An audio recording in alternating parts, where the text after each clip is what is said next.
Good morning, boys and girls. I hope you are well and ready for our final butterfly story of the year. I'm going to be sharing you a story today that's called Monty Grows New Clothes. And I know at Mrs. Boffman's house, I don't grow new clothes, I purchase new clothes. So I'm wondering what is going to happen to Monty and what makes him so special. Are you ready to find out? Okay, find your cozy spot, get settled, snuggle in, close your eyes, pretend you're at the meeting place with Mrs. Boffman and your friends, and we will get started. Monty grows new clothes. Monty Monarch. Mother was a gorgeous creature. She had lovely orange and black wings, which she fluttered as she passed. Their edges were trimmed in black and white, just like fur.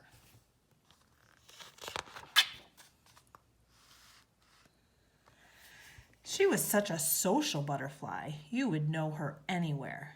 She brushed against the snapdragons and drank nectar from the roses. She met Monty's father in the buttercup meadow. They whispered in the wind, and together they made Monty and all his brothers and sisters.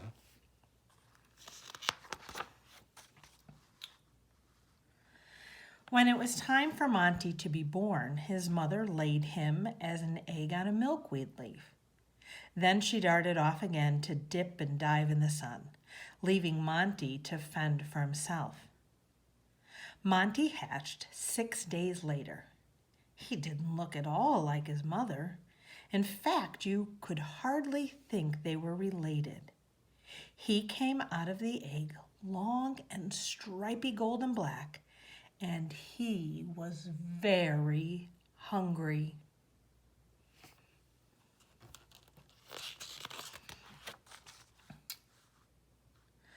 Now, Monty was not at all keen on spinach, and he didn't think much of pumpkin, but he was very partial to milkweed leaves, so his mother had left him in just the right spot. In no time at all, he was feeding on a milkweed plant.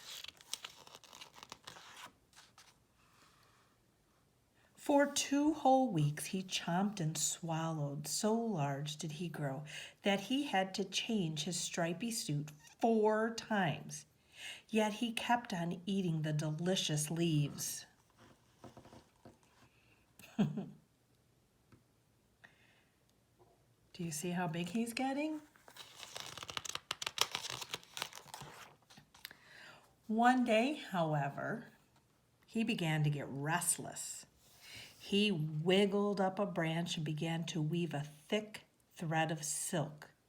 And under the shelter of a twig, with a sudden shuffle and a wobble, he gobbled the thread and threw off his last set of striped clothes.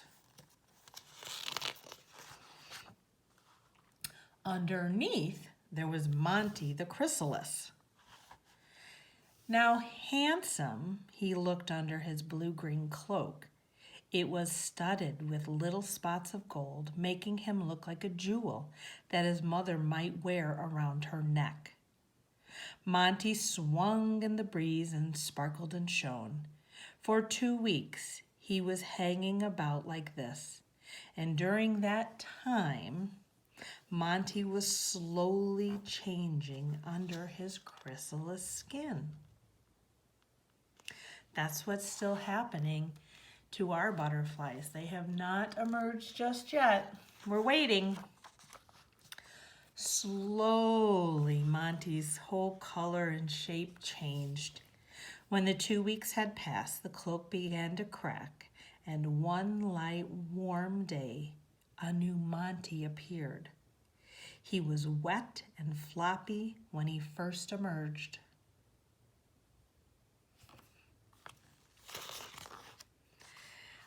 But once he had dried himself in the sun, he looked splendid. He had orange and black wings, and their edges were trimmed in black and white, just like fur. Boys and girls, what is Monty looking like now? Who is Monty looking like now? Now it was Monty's turn to swirl in the wind. He soon learned to dance about the flowers and drink from their petals. Through the long summer days, he got to know the other monarch butterflies in his neighborhood, and he flirted with all the girls.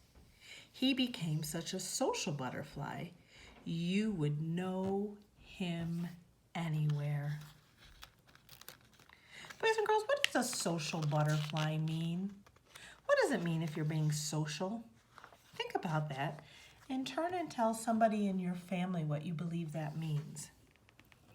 By the time winter came, Monty needed a rest. He followed the others over the hills to a warm, sheltered spot where he would be safe from frost. All the other butterflies crowded around him, and as far as the eye could see, they slept in a carpet of orange, brown, black, and white.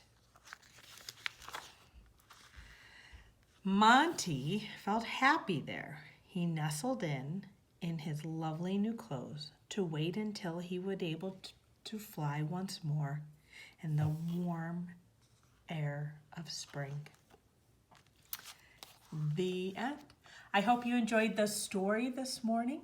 I want you to think about the life cycle of a butterfly, and in your notebook or on a piece of paper this morning, I'd like for you to write for me what each step is, and write me a sentence about what happens in each one of those steps of the life cycle. Have a great day, and tomorrow I'm going to switch up our stories, and I'm wondering if you can guess or think about what kind of stories I'm going to read from now till the end of our school year. Have a great day. I will see you all tomorrow. Miss you, love you, work hard.